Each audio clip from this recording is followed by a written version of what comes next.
todos, espero que estejam todos bem aí curtindo esse feriado.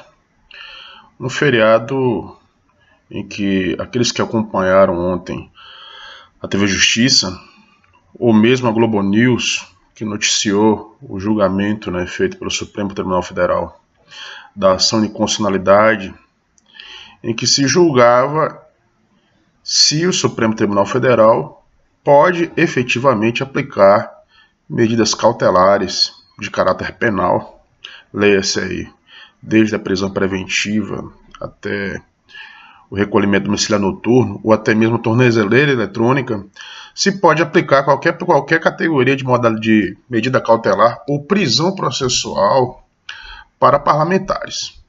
Ora, o caso veio à tona, apesar da ação ser antiga, a ação de inconstitucionalidade já não ser uma novidade, mas o caso serviu para favorecer, de certa forma, ou não, a situação do atual senador Aécio Neves, que nós sabemos aí, né, que desde a divulgação aí dos áudios, né, em que o Aécio é ouvido, ele não desmente, de que ele estava ali, de certa forma, patrocinando a prática de crimes, e no seu áudio, em tese, ele poderia também estar praticando crime, acabou sendo afastado por uma medida cautelar de recolhimento domiciliar noturno. Só que agora, com a decisão já concluída do Supremo Tribunal Federal, a decisão essa, né, dos seus 11 ministros, acabou sendo de 6-5 em função do voto de Minerva, da presidente do tribunal, do presidente da corte, a ministra Carmen Lúcia, acabou se definindo que quem vai dar a última palavra, a palavra final, sobre a manutenção ou não do recolhimento domiciliar noturno do senador Aécio Neves, vai ser o Congresso Nacional, no caso vai ser o Senado. E lendo hoje na imprensa, né, se você for dar uma olhada hoje nos meios de comunicação, for abrir aí o seu site da internet, você vai ver que o voto de Minerva da ministra Carmen Lúcia recebeu uma saraivada de críticas. Muitas delas, talvez muito apimentadas, mas com certeza algumas delas com bastante fundamentação jurídica. Uma vez que não é a primeira vez que a ministra Carmen ela demonstra uma certa tibieza, né, na condução dos assuntos do Supremo Tribunal Federal. Em verdade, a gente poderia até utilizar um argumento, mas aí eu seria taxado de misógino, de dizer que você ter uma mulher presidindo o Supremo Tribunal Federal num período de crise, de extrema crise política, né, econômica, ética e agora jurídica, realmente não é tarefa das mais fáceis. Mas eu não quero usar esse tipo de argumento. Eu acho que qualquer pessoa que estivesse lá na presidência do tribunal, seja homem ou mulher, teria que ter toda uma firmeza, né, e toda uma sabedoria para enfim, debater questões tão controversas e, no final das contas, como é sua atribuição regimental, dar a última palavra, bater o martelo, que foi o que aconteceu com a ministra Carmen. Veja bem, o Supremo Tribunal Federal nós sabemos que é um tribunal, né, escolhido politicamente, né, por mandamento constitucional, uma vez que os ministros do Supremo não são apenas magistrados, eles são também agentes políticos. E agentes políticos com uma responsabilidade imensa. Eu posso dizer que eles têm a maior responsabilidade da República, que é assegurar a integridade e a chefia, né, do Poder Judiciário brasileiro, ou seja, eles lideram um poder da República.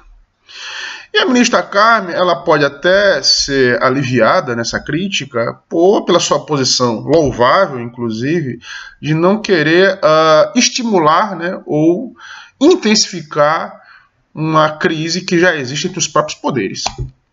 Crise essa, é bem verdade, que ela não se revela agora, né? É uma crise que se revela nos últimos 3 anos de relações dos poderes, em que o famoso sistema dos freios e contrapesos, né, já estabelecido ali desde o common law, né, britânico, né, chamado checks and balances, ele está um pouco comprometido no Brasil. Só que, se formos pensar bem, desde o tempo da ditadura militar brasileira, as relações entre os poderes no Brasil, especialmente entre o executivo e o judiciário, sempre foram relações descompensadas, sempre foram relações desproporcionais. Na verdade, a soberania do poder, a autonomia do poder, a independência do poder cogitada no texto constitucional, ela nunca foi levada realmente ao ponto na história brasileira, a não ser nos últimos anos em que, né, o Supremo Tribunal Federal ganhou uma repercussão maior nas suas decisões, inclusive midiática. A fundação da TV Justiça ela foi fundamental para mostrar um pouco os ministros do Supremo ao Brasil e ao mundo, né? Hoje em dia é capaz até de um estudante de ensino médio já saber, por exemplo, citar ao menos os 5, 6, ou 7, até mesmo os nomes completos de todos os ministros do Supremo, coisa que no tempo que eu fazia faculdade isso era um assunto fechado, enfim, as pessoas não sabiam disso, o público não sabia disso, o público não sabia nem que existia o Supremo. Mas a gente percebe o seguinte, com o novo protagonismo que o Supremo Tribunal Federal adquiriu, vem muito em voga, né, a expressão ativismo judicial. E o que ativismo seria esse? Ou seja, a exemplo do que os militares fizeram durante muito tempo na história da República, de assumir o protagonismo nas decisões políticas, nas questões políticas no Brasil, parece que o judiciário, os magistrados e os ministros supremos são exemplo disso, parecem também querer ganhar um maior destaque, né, e um papel mais decisivo e influente nas questões políticas, nas controvérsias e litígios políticos que acontecem no Brasil.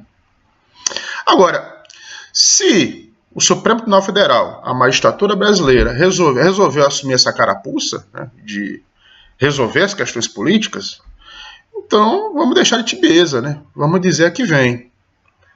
A Operação Lava Jato, ela já entrou para o livro de história, assim como a Operação Mãos Limpas na Itália, justamente pelo fato de que um juiz monocrático, o Dr. Sérgio Moro, um juiz de primeira instância, ele conseguiu aí com suas decisões, e continua, né, conseguindo, né, com as suas decisões, não só movimentar toda a opinião pública nacional, como criar todo um clima de paixões políticas, e a partir de suas investigações, muito louváveis e previstas dentro da legislação, ele aí deu uma total revirada no sistema político. Coisa, né, que o Supremo Tribunal Federal, né, por ditame constitucional, é quem tem que dar a última palavra.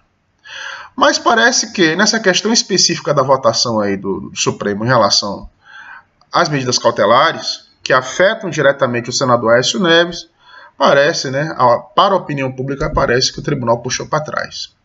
É claro que inúmeras teses jurídicas vão ser levantadas pró e contra essa decisão. E inúmeros artigos vão ser também escritos em relação a isso. Eu mesmo ia escrever o meu. Mas a gente tem que pensar o seguinte. O que diz esse livrinho aqui? O que diz a Constituição brasileira? Se você for dar uma olhada aqui no artigo 102 da Constituição, você pode pegar aí, né, e dar uma olhadinha nesse artigo, você vê a questão da competência do Supremo Tribunal Federal. E diz lá, no artigo 102, no seu inciso 1, letra B e C.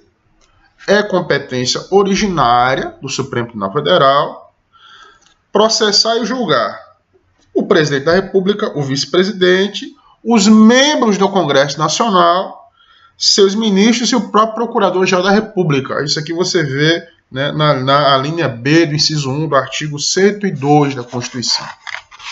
Aí a gente fica pensando, poxa, a gente tem aqui infrações penais comuns. É justamente isso que está sendo acusado o senador Aécio. Naturalmente, levando-se em conta o princípio da presunção da inocência. Não estou dizendo que ele é culpado, estou dizendo que ele é acusado. Mas como acusado, o processo penal efetivamente ele é infraconstitucional, ou seja, está previsto na legislação, na nossa Constituição, nossa legislação penal e processual penal é recepcionada constitucionalmente. Muito bem, e o artigo 319, que trata aí das medidas cautelares, no Código de Processo Penal, ele não foi declarado inconstitucional. Pelo contrário, ele está em pleno vigor. E ao mesmo tempo, nós acabamos de ver no artigo 102 da Constituição de que o Supremo pode julgar as infrações penais dos nossos direitos parlamentares, dentro de diversas autoridades, aí, agentes políticos do Estado. Aí fica a pergunta, se pode processar criminalmente, por que não pode adotar a medida cautelar? Já que a medida cautelar está prevista e faz parte do processo penal. E é uma medida que tem que ser adotada. Veja bem, de forma inteligente, claro que eles estão fazendo a sua parte, os advogados-geral da União, a Advocacia-Geral da União, utilizou a tese, também baseando-se também na literalidade do texto legal, de que parlamentares só poderiam aí ser presos, por exemplo, em caso de flagrante delito. Assim descartaria uma medida cautelar do processo penal, que é a prisão preventiva. Há controvérsias, mas tudo bem. Prenderam-se a uma interpretação literal, coisa que, no primeiro ano da faculdade de Direito, né, muitos aqui que fizeram Direito sabem disso, a interpretação literal ela é apenas o primeiro passo do processo hermenêutico. Em regra, a interpretação do texto legal, a interpretação dos textos legais conforme a Constituição e conforme o ordenamento, é uma interpretação aí sistemática, em que você leva em conta não apenas um pedaço de texto, você leva em conta todo um contexto normativo. Pois é, a Advocacia Geral da União preferiu, né, ater-se à primeira etapa do processo interpretativo, que é a interpretação literal, deixando para lá a interpretação sistemática. Claro, porque não lhe convém. Cada um puxa a sardinha para o seu lado. Porém, nós temos 11 ministros do Supremo Tribunal Federal. 11 ministros que, guardiões da Constituição, todos eles pessoas com notável, né, saber jurídico, deveriam ali, né, rever essa posição, e de fato reveram. Né? O voto do Dr. Dias Toffoli, né, ministro do Supremo, foi um voto muito bem fundamentado, diga-se passagem. Porém, você tem ali, né, uma votação que deu empate, o que é natural para um coletivo formado de 11 pessoas, de 5 votos a favor e 5 contra, a tese de que pode ou não, né, ser aplicada uma medida cautelar. E no final das contas, se procurou uma solução ali, né, de Trancoso, uma solução ali que alegrasse, né, gregos e troianos, entre aspas. Ou seja, tudo bem, o Supremo pode até processar e julgar, mas a última palavra quem dá é o Congresso. Peraí, o Congresso? Mas veja bem, a gente não acabou de ver no artigo 102 que a competência originária é do STF? A jurisdição constitucional, em especial a jurisdição para julgar parlamentares, é do Supremo ou é do Congresso Nacional? É de um órgão, em tese, imparcial, como o Judiciário, ou para julgar parlamentar, o parlamentar pode ser julgado pelos seus próprios pares, onde nós sabemos que no Legislativo prevalece, como qualquer corporação, o corporativismo. Quer dizer, e a decisão deixa de ser uma decisão eminentemente judicial, jurídica, para se tornar uma decisão política. O que eu quero dizer? Para salvar a própria pele, os parlamentares podem muito bem isentar seu colega de responsabilidade, mesmo que esteja provado ipsi literis que foi praticado o ilícito penal, e do ponto de vista político, baseando-se na tal da imunidade, e que é importante salientar, né, que o Luiz Roberto Barroso ele tem uma interpretação muito interessante acerca disso, né, o ministro Luiz Barroso. Imunidade não se confunde com impunidade, o relator Edson Fachin falou da mesma forma. Então a gente fica pensando, poxa, será que em prol dessa imunidade parlamentar se pode tudo, inclusive praticar infrações penais, e ser isento da aplicação da medida cautelar? Será então que o próprio Instituto da Medida Cautelar, no processo penal, uma vez invalidado por uma decisão do Senado Federal, que naturalmente deverá acontecer, servirá como precedente para que essa medida se torne inócua? O legislador teve um trabalho danado para poder alterar o artigo 319 do CPP e agora esse artigo se tornou letra morta?